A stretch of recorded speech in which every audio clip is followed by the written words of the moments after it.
Here to talk through some of these latest developments. Mark, notably this development in Belgium, an arrest there. Yes, and it's not the first time. It's eerily reminiscent of the attacks here in Paris in January. In the aftermath, there was a shootout actually in a neighborhood of Brussels where two people were killed, and there were allegations that they were plotting an attack either against a police station or maybe the Justice Ministry in Brussels. And there have been numerous arrests in recent years. Weapons were seized in those operations by the Belgian police. So it's not a surprise. We know there have been linkages.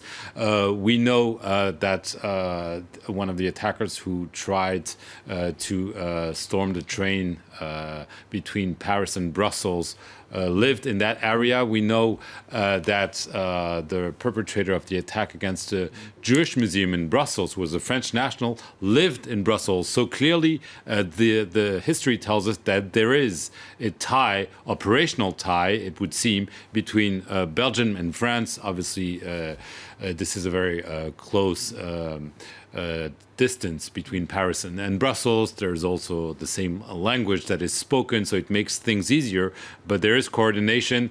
And as a result, we've seen that there is coordination between the French investigators and their Belgian partners. So, as you say, there are links in language, links operationally. Of course, there's no border as well. It's easy to get to and from. It's very simple, isn't it? Absolutely. And this is why, you also hear lots of complaints that there should be more controls at the borders. It's obviously a politically explosive issue that's going to come back to the fore.